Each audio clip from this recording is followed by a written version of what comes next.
iGlobenews brings global views. I would like to welcome our listeners for another edition of iGlobenews, our weekly podcast series. I am Diana Mautner-Markov, editor-in-chief of iGlobenews.org, and I'm here discussing with world-renowned China expert Professor Susanne Weigelen-Schwirtzig our current topic, which is BRICS broken, the Iran war stress test. For the record, this session was recorded on March 26th, 2026. So the war has been ongoing now since February 28th, 2026. More than 1,400 civilians have been killed in Iran since the US and Israel attacked. Almost or even more than 1,100 people have been killed in Lebanon by Israeli attacks on Lebanon. Millions have been displaced in Lebanon. At least 15 people were killed in Israel in Iranian attacks. And the U.S. death toll stands at 13 service members. Today we will discuss the BRICS group and how it is affected by this war. The BRICS group consists of 11 countries. For those who don't know them, I repeat them: Brazil, Russia, India, China, South Africa, Saudi Arabia, Egypt, United Arab Emirates, Ethiopia, Indonesia, and Iran. It's a multilateral coalition constructed to challenge American financial hegemony and advance de-dollarization as a structural global goal. BRICS wants to become a pillar of a multipolar world order. The U.S.-Israeli war in Iran is a major stress test for the BRICS as its members' geopolitical interests diverge. Iran is attacking U.S. assets and energy infrastructure in Saudi Arabia and the UAE. Although Saudi Arabia and the UAE have not joined the war on the U.S.-Israeli side yet, they have voiced the possibility to do so, especially if their water infrastructure is attacked. Saudi Arabia has agreed to let U.S. forces use the King Fahd Air Base on the Arabian Peninsula, which already is an escalation. The UAE recently shut down the Iranian hospital and the Iranian club in Dubai, with Abu Dhabi warning that it could freeze billions of dollars of Iranian holdings because of its attacks. If the Saudis and UAE join the war against Iran, another BRICS member, what effect could this have on BRICS? Well, I think BRICS is in a really, really difficult situation.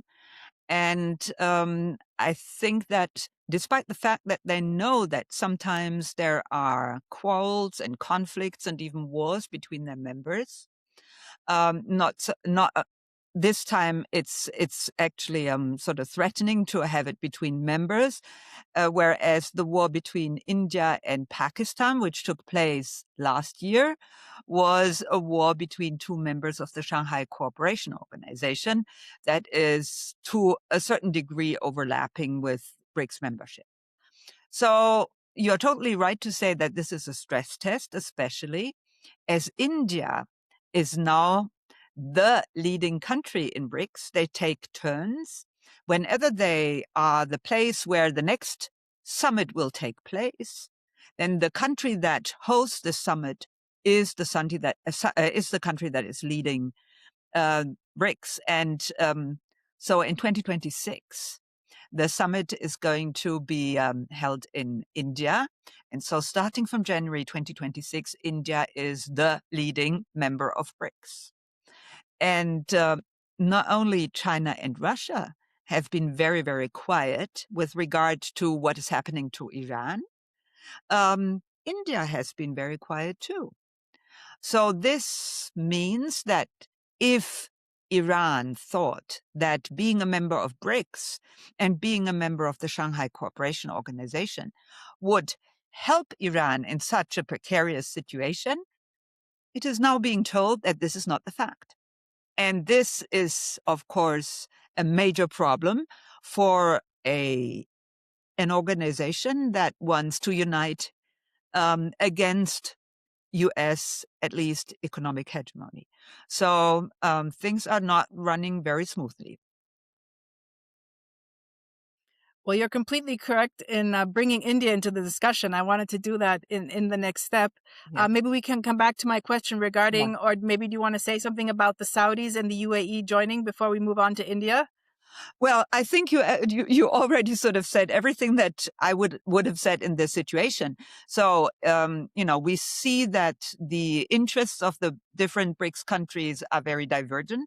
And for that reason, some sort of decide to be more on the side of the US than on the side of Iran, and others decide that they're more on the side of Iran than on the side of the US. And interestingly, the three biggest countries in BRICS, if we take China, Russia, and India as the three biggest countries, they all are comparatively silent, whereas Brazil is maybe among all the BRICS member states the most outspoken country. So I think that is the reason why we see that this organization, although it is very loose, when it comes under stress, it might be too loose to sustain. So that's very interesting. I have an interesting fun fact, maybe not so fun. Just days before the bombing of Iran, Prime Minister Narendra Modi addressed the Israeli Knesset as a guest of honor on February 25th, 2026. Yeah. And we all know that Modi and Netanyahu have a long-standing relationship. Some would even call it a bromance. And India has been very much sitting on the fence, wanting to have a good relationship with the US, not wanting to offend any of its BRICS members, and has been advocating what it calls responsible statecraft, which basically means de-escalating, returning to dialogue. Interestingly now, one side, namely the US, saying there is a dialogue, and Iran saying there is no dialogue. So we really don't know what's really going on here. But it seems to be clear that at least the US side really would like to end this war as quickly as possible. India imports almost 89% of its crude oil and 50% of its natural gas requirements, making it one of the world's most import-dependent nations for energy. India has enormous stakes in the Gulf and is heavily dependent on energy coming through the Strait of Hormuz. Nearly 10 million Indian migrant workers live and work in the Gulf area. And Iran has said it would allow vessels to pass that are not hostile, which includes Indian vessels. And Indian vessels and, of course, Chinese vessels have been going through the Strait of Hormuz. New Delhi is keen to preserve its relationship with Trump on the one hand, particularly after the recent US-India trade deal. If the war escalates further, can and will India try to intervene to help open up the straits and end the hostilities? And will India end up siding with the US against Iran in this case? I don't think so. I think that India has a foreign policy of multi-alignment, and it is actually using this foreign policy of multi-alignment also in this precarious situation. In addition, militarily speaking, I don't think that India could contribute very much to finding a military solution for the problem in the Strait of Hormuz. So from this point of view, I would say that there is not a very high probability for India to directly intervene into this conflict militarily. But maybe we should also go back to Prime Minister Modi visiting Prime Minister Netanyahu only very few days before the attack on Iran. I think this is part of the preparations that both Israel and USA undertook in order to make sure that none of their competitors would actually interfere into this situation too directly. So the other day, we already talked about the fact that China was desperately waiting for President Trump to visit the country, and they actually want to come to a gentleman's agreement about weapons to be delivered to Taiwan. So because of that, and because President Trump said, yes, he is willing to talk about these issues with China, he's somehow put China into a position where China could not speak up too loudly about this whole problem in Iran. With regard to Russia, I think it is quite interesting to see that they calculated very well that for Russia, the rising of the oil prices and gas prices would be something that comes in very handy. So for that reason, I think they could count on Russia being comparatively quiet in this situation.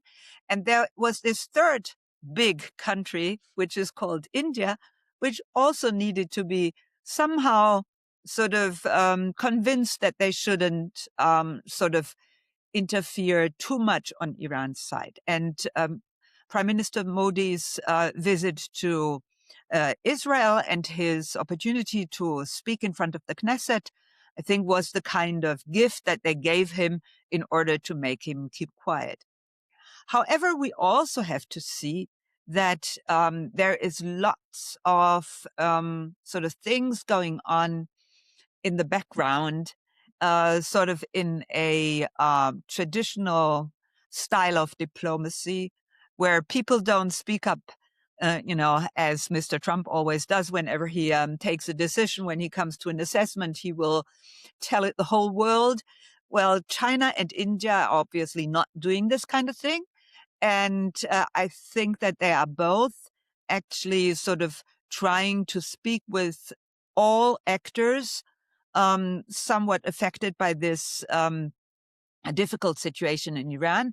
And for that reason, we do not know everything. We only know that when it comes to openly criticizing the US and openly supporting Iran, both of them don't do this. And China even goes so far as to criticize Iran for attacking the other Gulf states, which is also a sign that somehow China wants to find a way to sort of calm down the different member states of BRICS and of Shanghai Cooperation Organization so that this organization can keep going, although they have these enormous internal conflicts. Well, one country that has been vocal in support of Iran is, of course, Russia, which you just mentioned, Russia, an original BRICS member. And many are now saying a beneficiary of the ongoing war between Iran and the US. We have the price of oil going up, the price of gas going up, of course, weapons diverted away from Ukraine, which the US is now needing itself or maybe providing to Israel.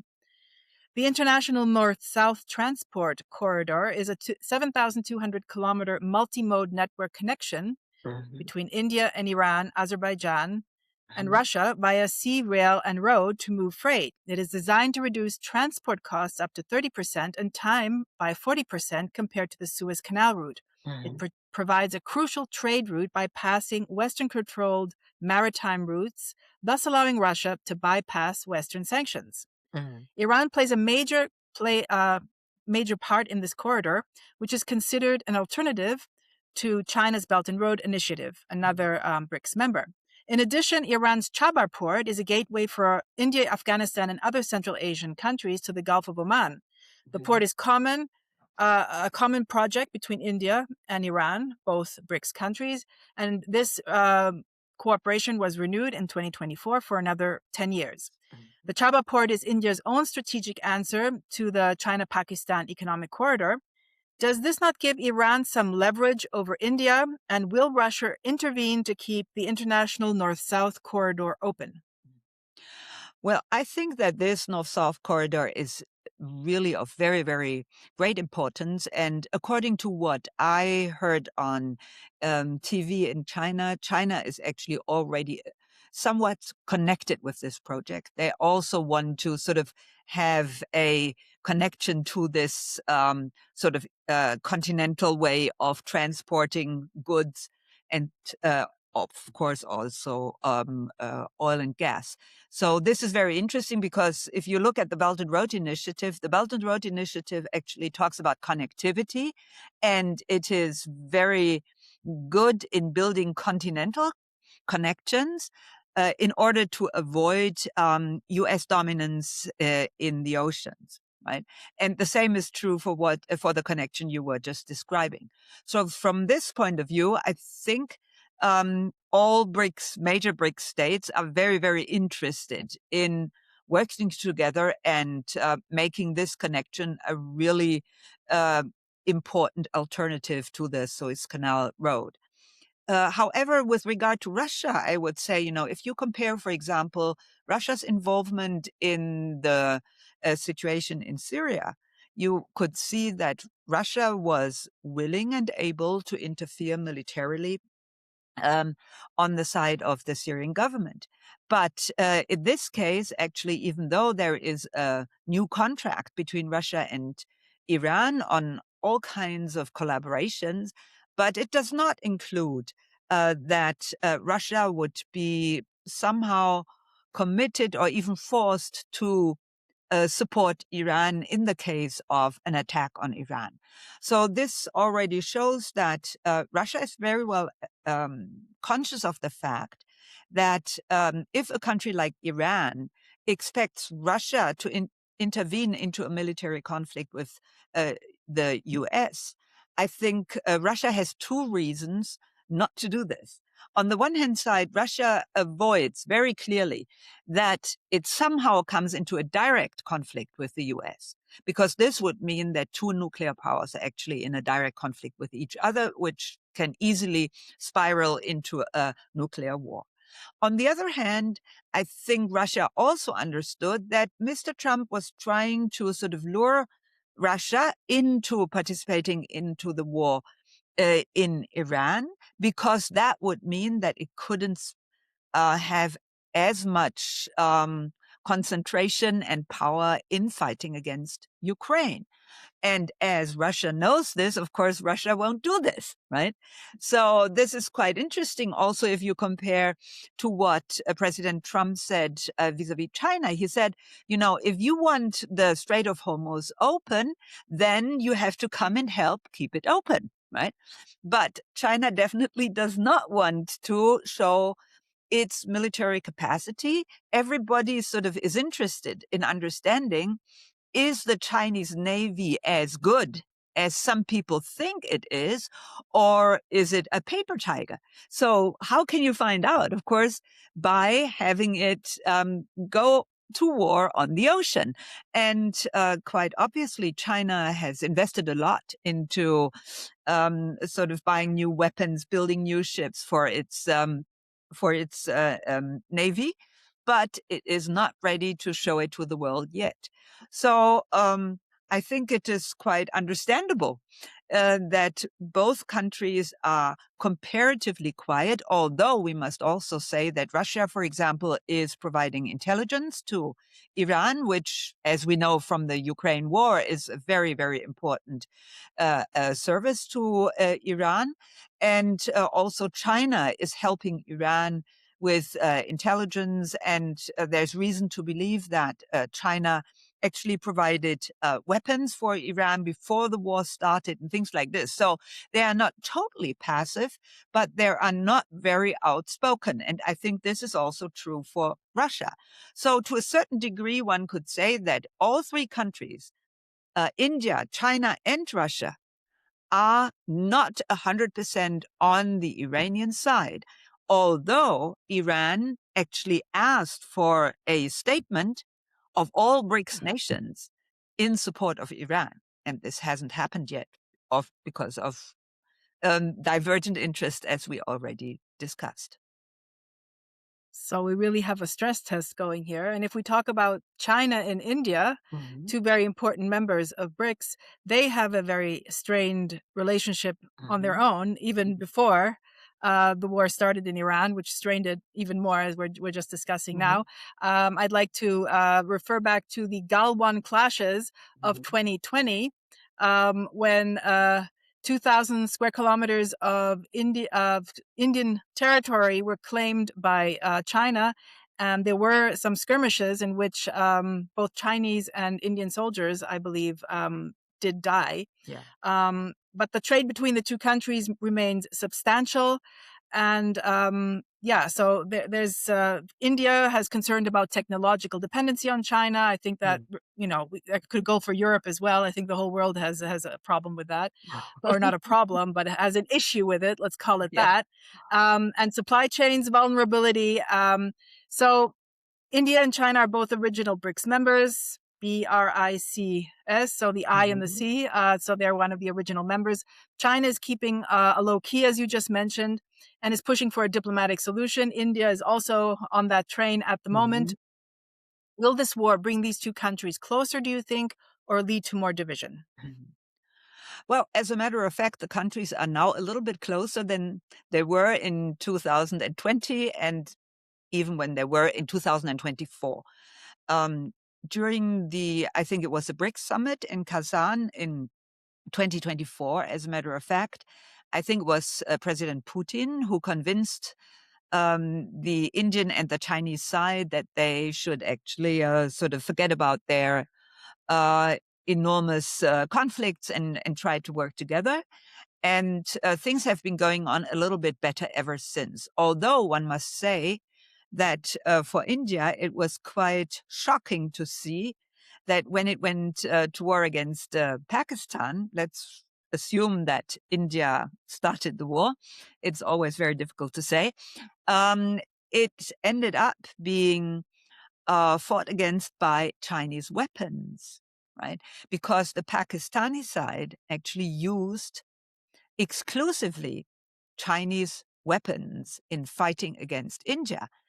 And although India doesn't officially accept this interpretation, but I think most analysts around the world would say that India lost the war and Pakistan won the war. And Pakistan shot down 5 of India's fighter planes, 4 of them being French and 1 of them being Russian. And and Pakistan didn't have any losses at all. So this again shows, and India and Pakistan are both members of Shanghai Cooperation Organization. And if you read the charter of this organization, you will find a phrase saying, we want to avoid conflicts among our member states. And the same is true for BRICS.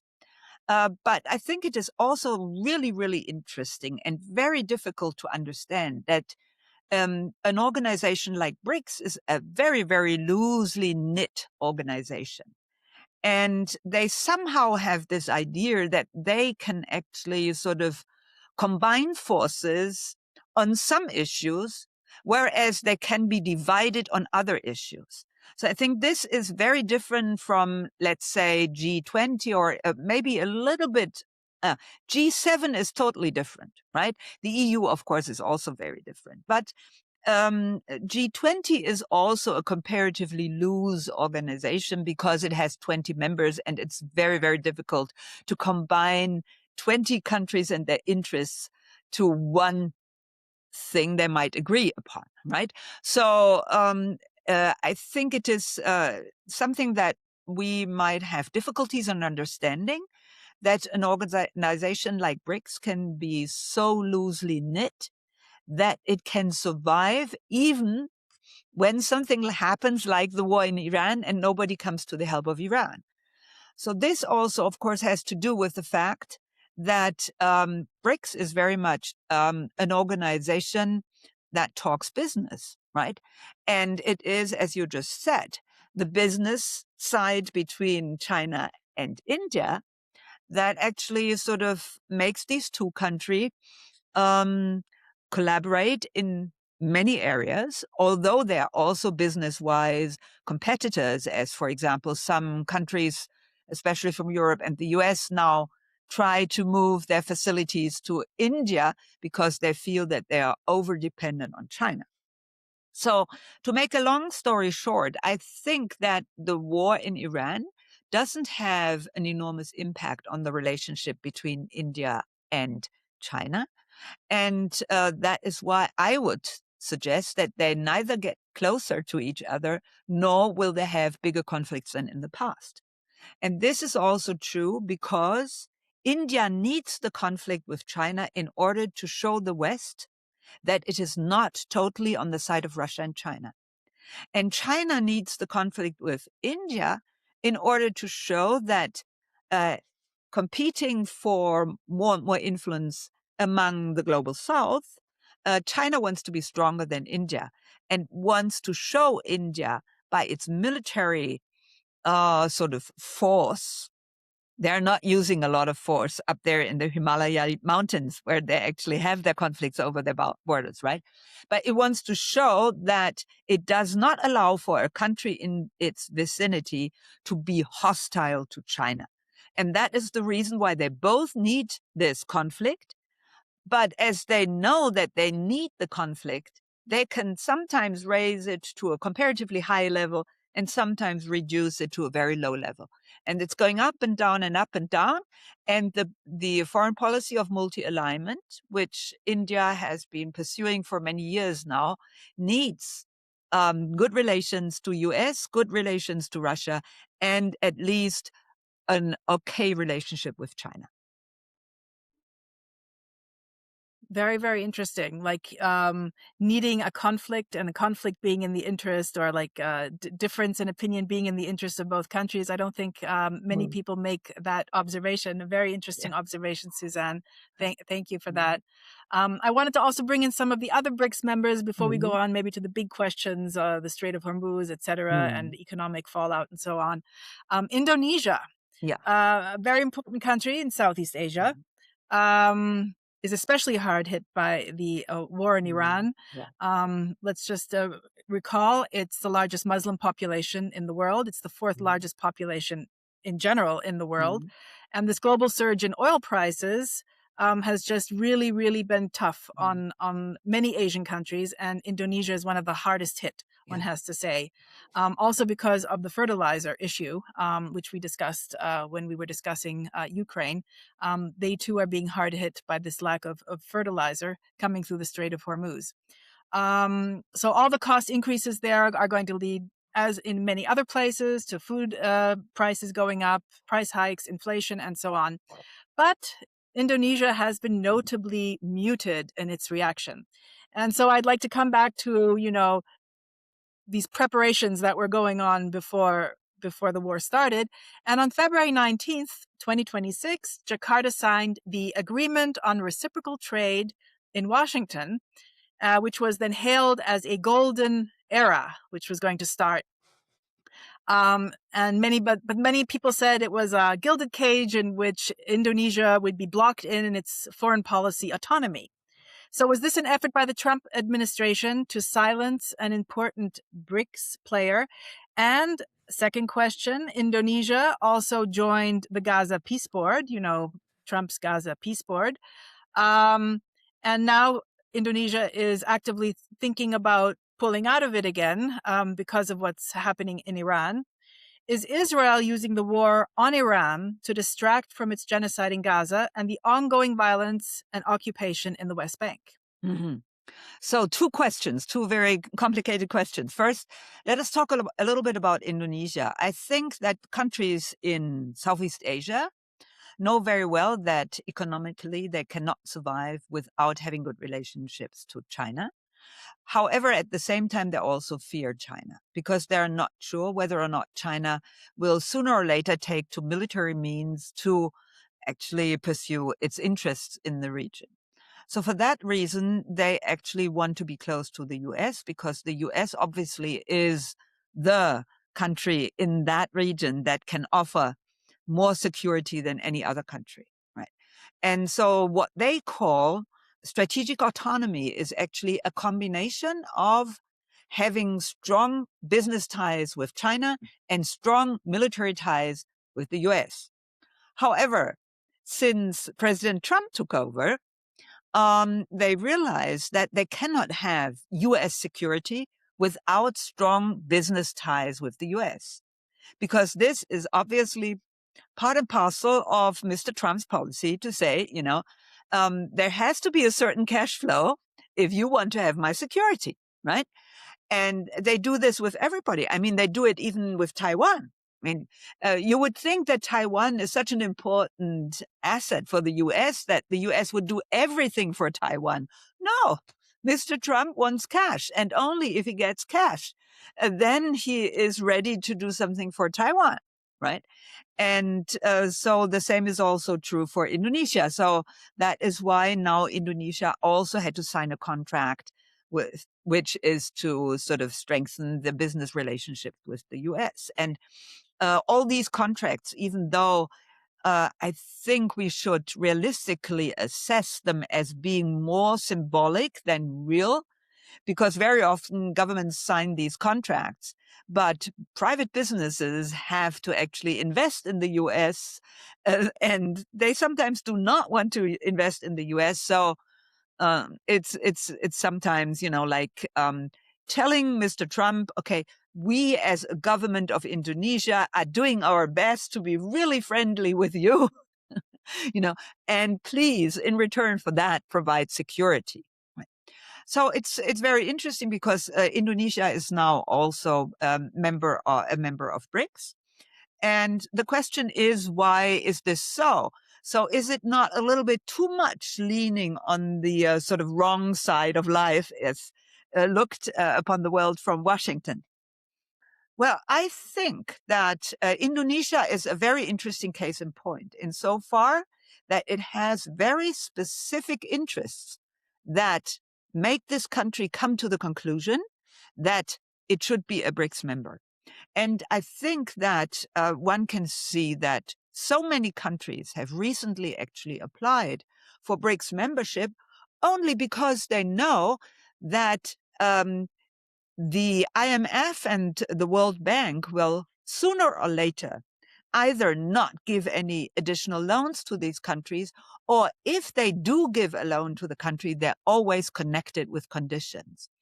And these countries are actually fed up with these kind of conditions, and they see that if they have an alternative source of finance, then it is for them much easier to actually bargain with IMF and World Bank.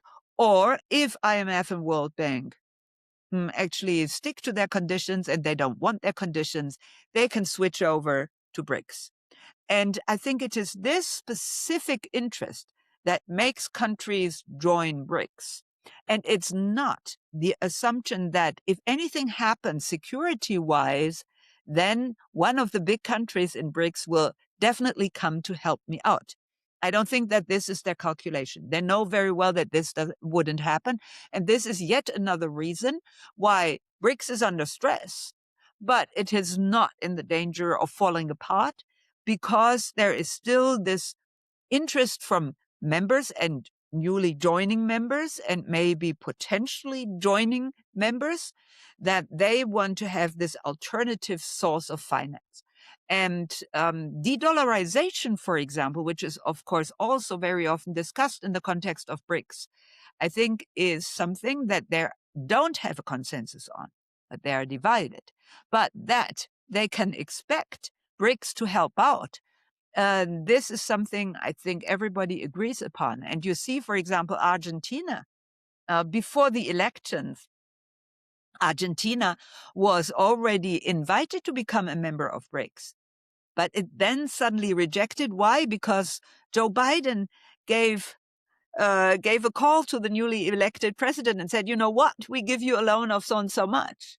And then, of course, he didn't need BRICS anymore and he decided to leave it.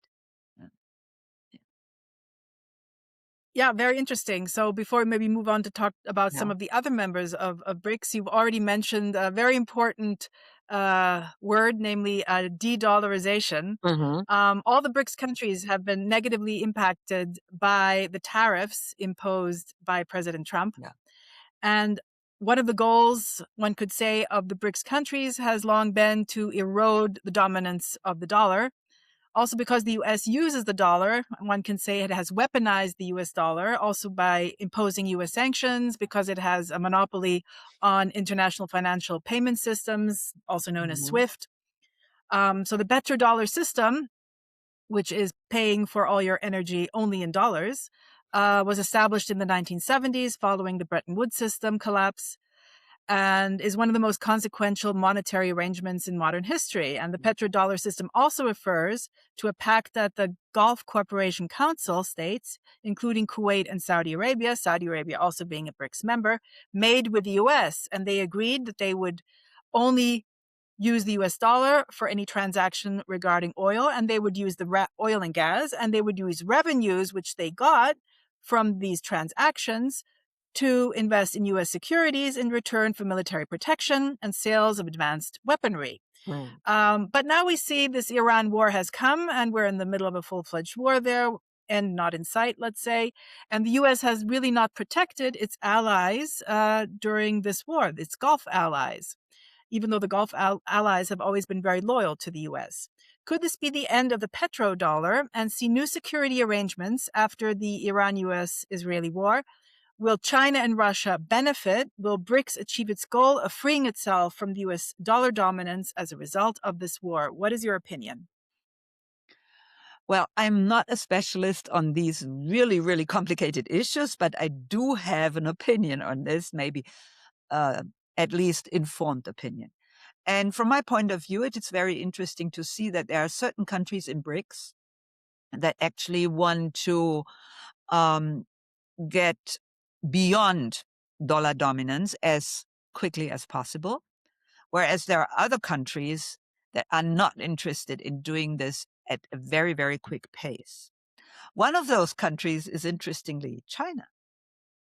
China is not interested in a very rapid de-dollarization because it knows quite well that the yuan cannot replace the dollar, or if people wanted the yuan to replace the dollar, that would be not very comfortable for the Chinese government.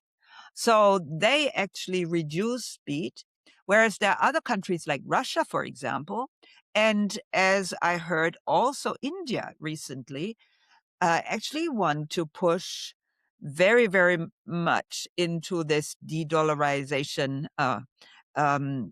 direction.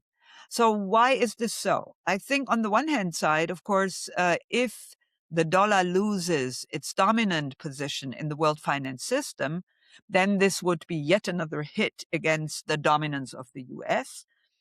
And I think if countries really want a multipolar world, then they have to do something about the US dominance.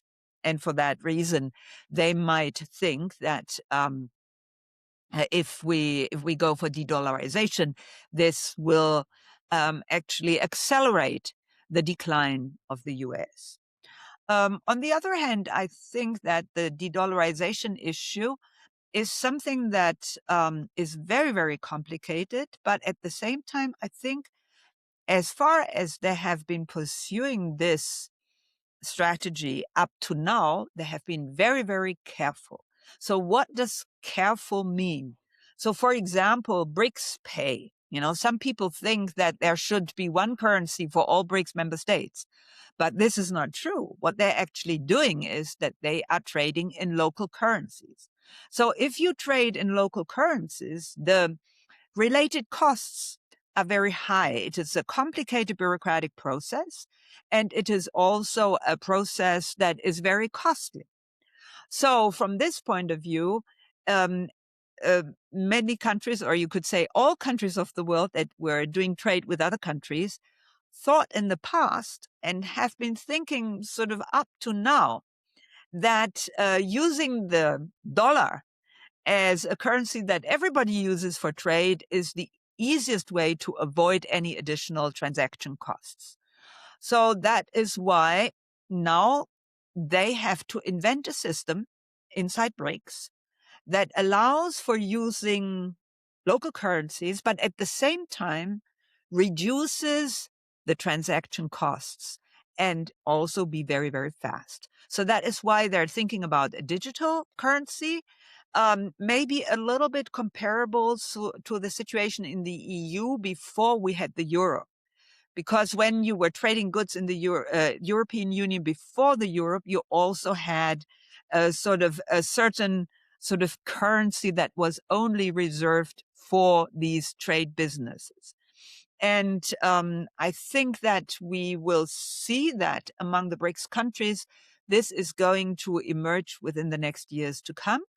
And at the same time, they are thinking about, this kind of solution.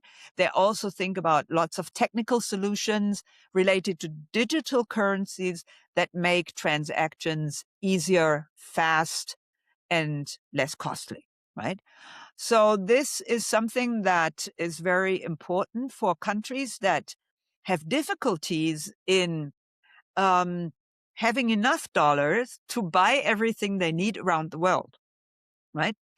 So if they can actually trade in their local currencies, the only thing they will have to have in mind is that the country with which you do this trade also needs to be interested in the kind of things you sell, because otherwise you will then have lots of currency from this one country and you will not be able to spend it on anything that you actually need, which is an interesting sort of new development with regard to this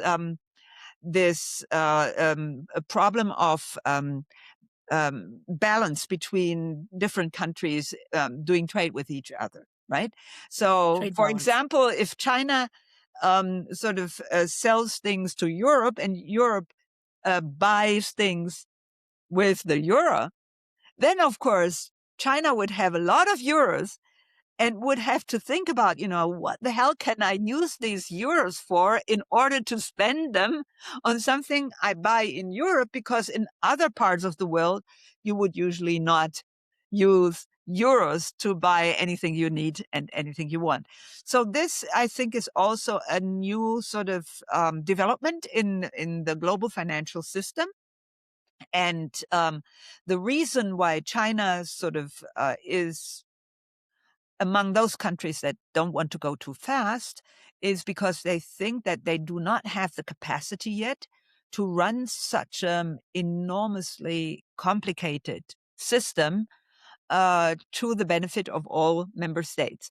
So you must know that most bankers in China were actually trained in the US, and they know very well how to actually develop their financial transactions within the within the US defined system, right? So these people can think, can think up all kinds of things to be profitable in the US framed system. But very often, and I know some of these people, it is very difficult for them to think beyond this framework and say, you know what, now we're doing something totally different. So like, for example, the president of the National Bank in Russia, she is known to be really, really good in thinking beyond the system, beyond the US dominated system. Why? Because Russia has to survive without being part of this US dominated system. And so she is very innovative in coming up with all kinds of ideas. But the Chinese say, oh, maybe we don't really understand whether this is for good for us or not. So that's why I think, and because their bankers don't want to switch to a new system, they don't have very good ideas about new systems.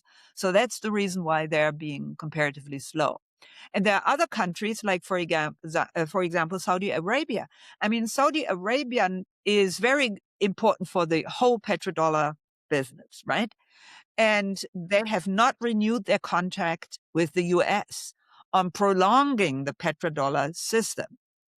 At the same time, they become member of BRICS, which shows that they already anticipate that there is a new system in the making and that they will have to adjust to this new system in the making before it's actually there, and you cannot but sort of comply with this system. So I think they also want to contribute to inventing this new system, and they want to make sure that they have a say in this new system, right? That's why they are members of BRICS. So they have a very clearly defined interest why they want to be member of BRICS. And at the same time, it was only because they could be member of BRICS that they actually dared not to prolong their contract with the US.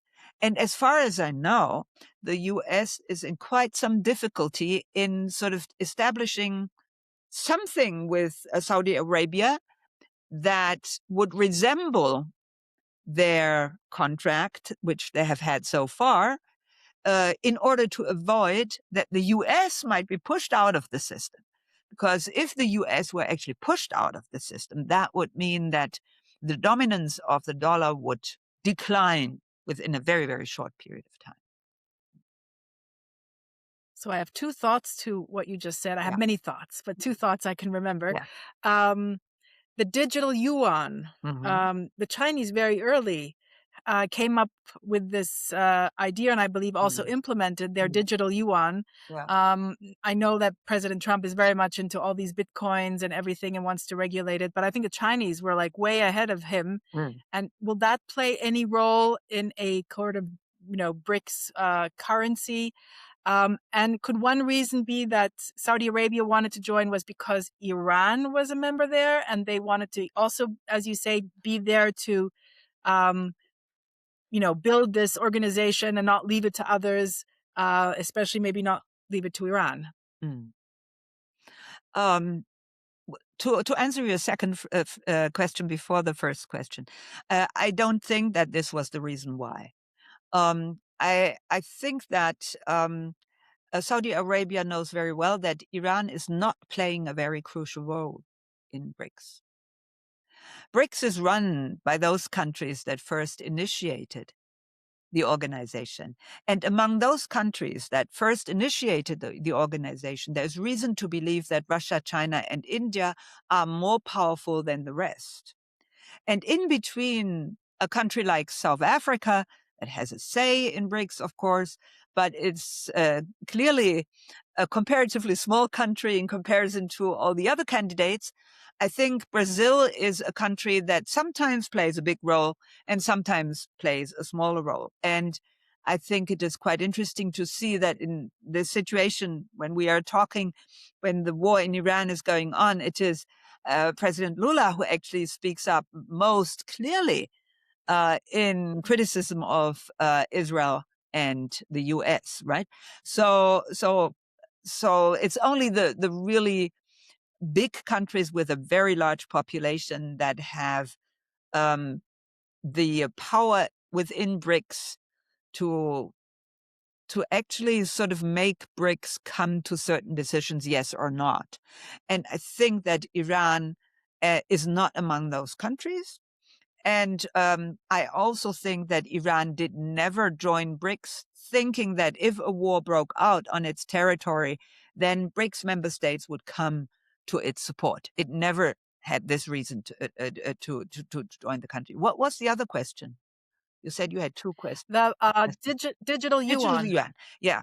I think it is very interesting because, the yuan as such is a non-convertible currency.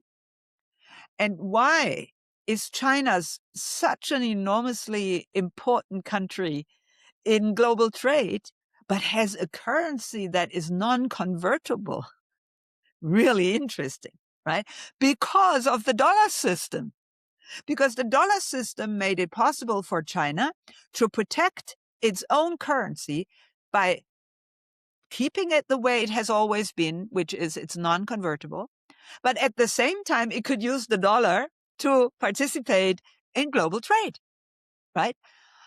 Then they realize, something is undergoing change, right?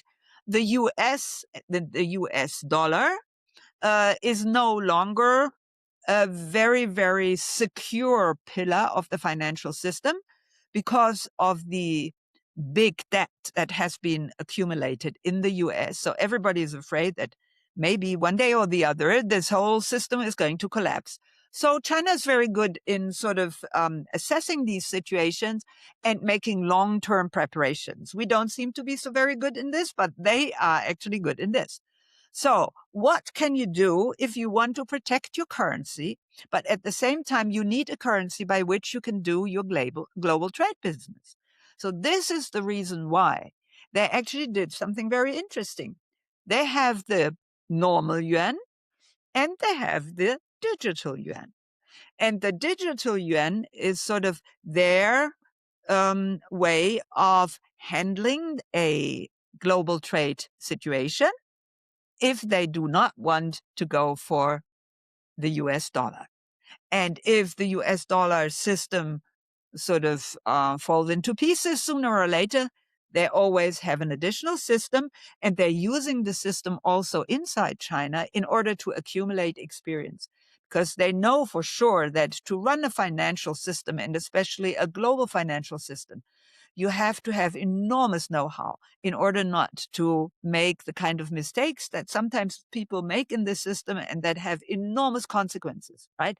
And China doesn't want to be, a country that is not responsible enough to be able to run a system like this without, hazardous consequences. So that's why they're using this system to accumulate experiences, just in case it needs to be there as a backup or a support if something happens to the dollar. And I think that's why they have the digital yuan.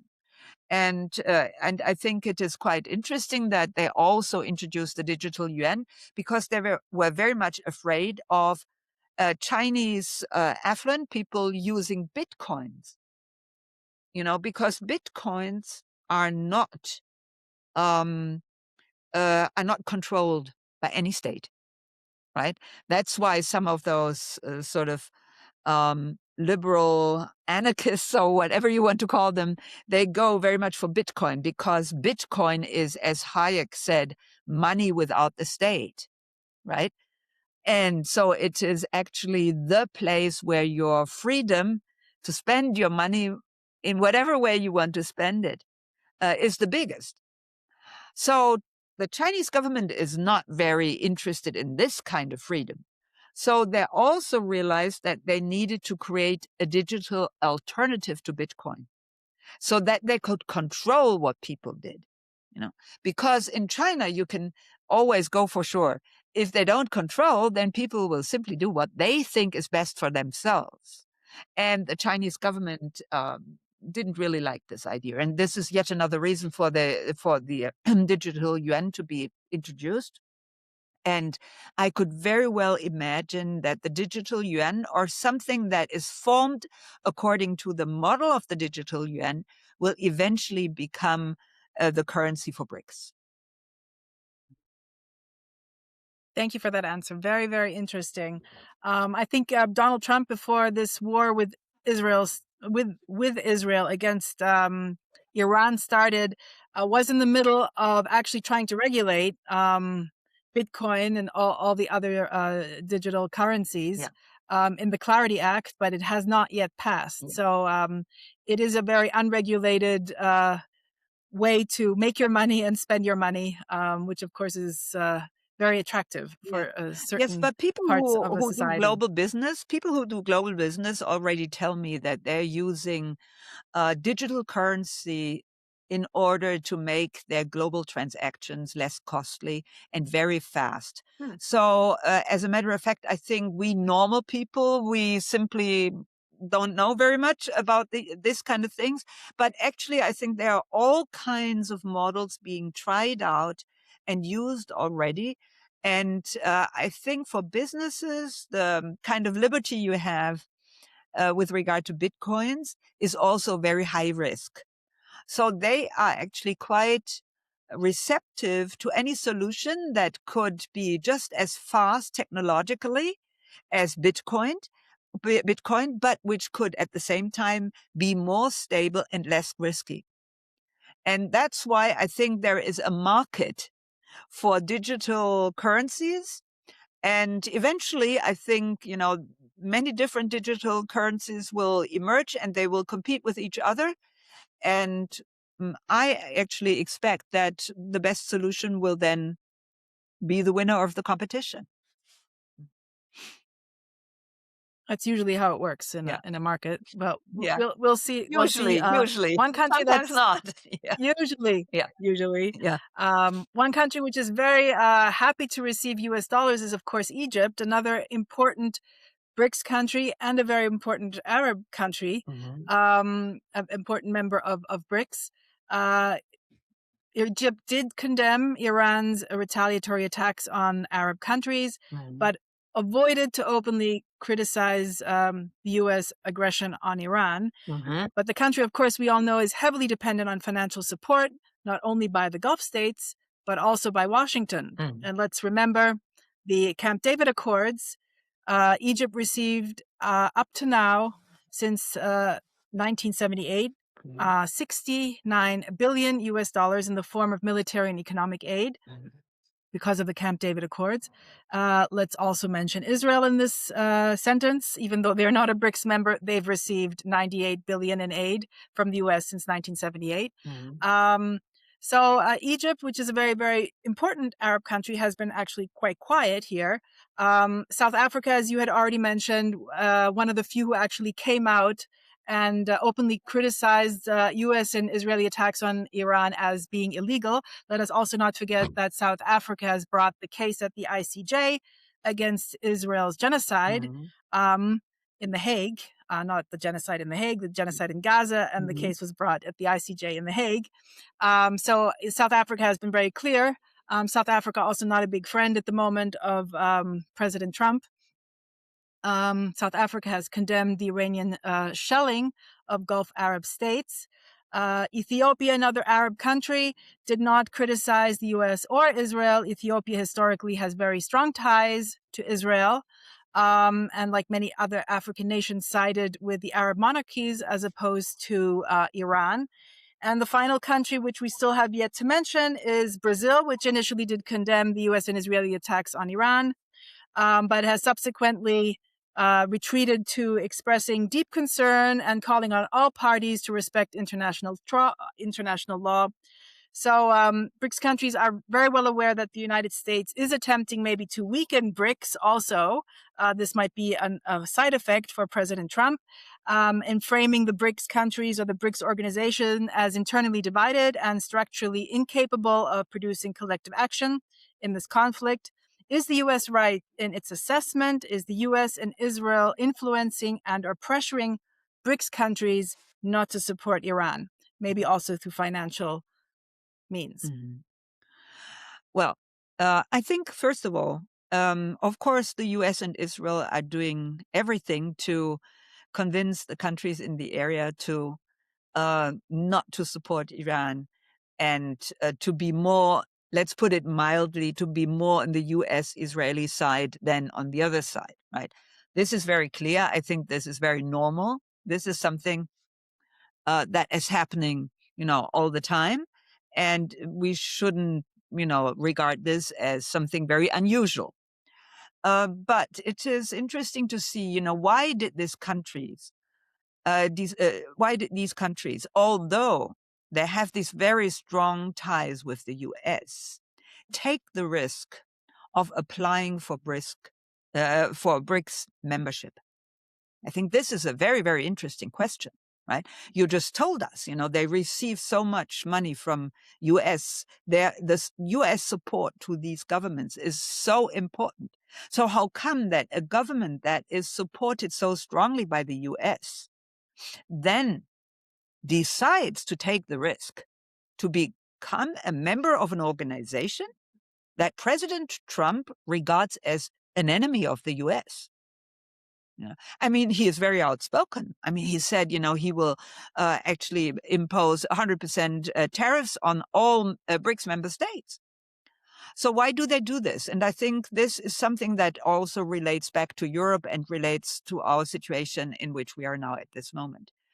I think that more and more governments around the world are starting to be afraid of the U.S. And what does that mean, to be afraid of the U.S.? They think that maybe the U.S. is in such a precarious situation that you can no longer count on the U.S. leadership taking rational decisions. And I think that, when you look at the reactions in Europe, when you look at the speech that German's President Mr. Steinmeier gave recently, or when you look at what Mr. Merz, the Chancellor of Germany, voiced in a speech just 2 days or 3 days ago, I think we see that they're getting really, really nervous because it's no longer a problem of whether Daddy Trump is actually sort of in a good mood, yes or not. You actually think that the decision to go to war against Iran is a decision that is irrational because it will bring about a depression for the whole world because of the energy crisis. And this implies that, all countries, no matter whether they are poor or richer or rich, will actually be somehow affected by this situation. And I think that this is the reason why countries around the world are getting really, really nervous. And this is the reason why more and more countries want to be a member of BRICS, because they see that here they have sort of a safe haven, which where they can hide in case, everything just goes wrong. And so, in a situation like Egypt or in a situation like Ethiopia, you have to calculate very, very diligently whether the cost of joining BRICS is higher or lower than the benefit. And I think that all these countries came to the conclusion that the benefit is higher than the cost, although they receive all this money from the US. So if you look at the reactions of these comparatively small countries, you must come to the conclusion that the leadership in these countries are not only afraid of the US not taking rational decisions, but they're also afraid of the US losing its capability to provide financial support to these governments. And they hide in BRICS, and they want to be a BRICS member as early as possible because they think if they are among the early members of BRICS, then the feasibility to get to get some support from BRICS will be higher than for those countries sort of jumping on the bandwagon last minute. So I think for us Europeans, this means that there are many countries around the world, and I think at this moment there are like around 40 countries that would like to be a member of BRICS. So there are many countries around the world that already prepare for an era that might come tomorrow or in 2 years or maybe in 10 years, but they think it might come sooner or later. And for that reason, they have to make early preparations. And I think it is very, very interesting to see how Europe is notoriously a place without any early preparation. We just tumble into the Iran war, no oil and gas in our in our reserves and things like this. So how come that our politicians don't take the time sort of to think deeply about what is going on in the world and then taking decisions that might be of help in overcoming a situation which is as dangerous and as precarious as the one we are in at this moment? Well, one country that definitely, I think, plans ahead, apart from China, which of course thinks probably in thousands of years, is Iran. And one can see it now how this war is unfolding, that Iran not only, of course, has thought about what they would do if the US would attack it, and they've had a plan for probably a very, very long time. But now that President Trump has offered them the 15-point plan, which basically was more or less a capitulation on the side of Iran. Iran was absolutely not interested, wants compensation, reparations, want the Gulf states that have U.S. bases in it to pay for Iran's reconstruction. So the question is, the whole thing now is kind of focused on the Strait of Hormuz. What will happen there? Will the U.S. occupy the island of Karg? Is Trump just stalling for some time here so that he can then bring his more Marines in, which he is flying over there? And if Iran does close the straits, that would be devastating not only for the BRICS countries, but for the world economy at large, which already is struggling to deal with the rising prices. What do you think of the idea that part of a solution could, for instance, be that Iran and Oman come to an agreement regarding paying a transit for the strait, for instance? This would not go down well with the Gulf states, which some of which, as we mentioned, are BRICS members. But Iran is thinking, well, there's the Suez Canal for Egypt, there's the Bosporus for Turkey. Why can't there be the Strait of Hormuz? And I think the counter plan that Iran has presented, we don't really know what's in it, but I think one point is that they want complete control over the Strait of Hormuz. Do you think that this could be part of a solution to the ongoing war? I think definitely that there needs to be a solution for the Strait of Hormuz. Because otherwise it will be sort of such a fragile, sort of very important, but yet very fragile place in the world that could sort of ruin the situation whenever anybody thinks that the situation needs to be ruined. So there needs to be a solution for the Strait of Hormuz. I'm very clear about this. And it is also quite interesting to see that before the war got started in Iran, Russia and Iran were actually doing maneuvers to sort of train how you could control the situation there. In earlier times, Chinese vessels also participated in these kind of maneuvers. So maybe they have made long-term preparations to be part of a committee of controlling nations that will see that, under normal conditions, vessels can pass the Strait of Hormuz without any big difficulty. However, I do not think that this will be a crucial aspect of ending the war in Iran, because I think Iran will not end the war without being sure that it will not be attacked within the next 6 months to come. And this is the really, really difficult issue here. So Mr. Trump, I think, should have learned from the situation in Ukraine that if only one actor wants peace or an end to the war, but other actors don't want this, then you will not be able to impose your idea on the other actors. Because war is not a situation where you sell a house, and war is not a situation where you talk with other countries about, doing business. War is war, and war comes with death. And for that reason, a country that is at war with another country cannot just sort of find business-like solutions to their situation. They always have to calculate how many people and under which conditions people had to die in this war, right?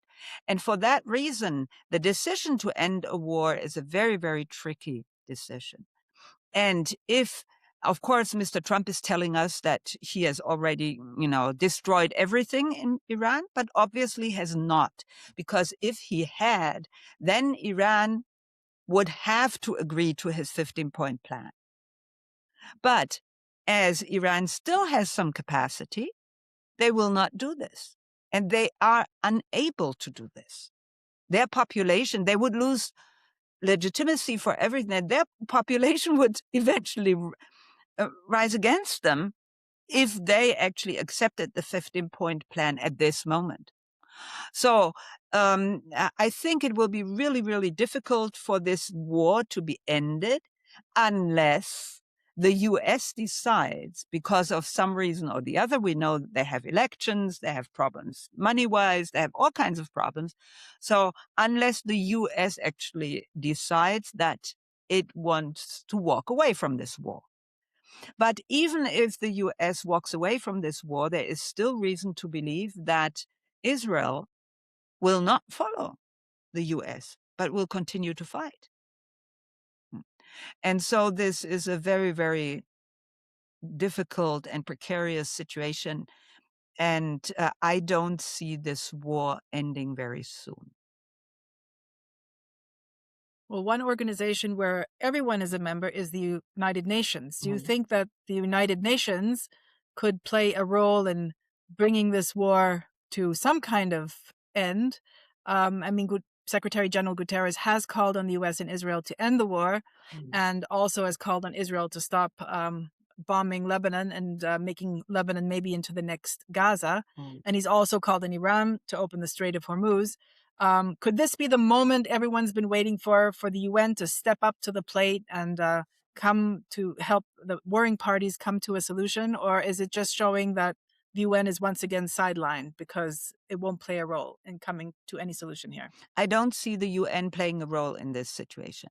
And the main reason being that both Israel and the US are not interested in collaborating with the UN. Right? And they have voiced this time and again.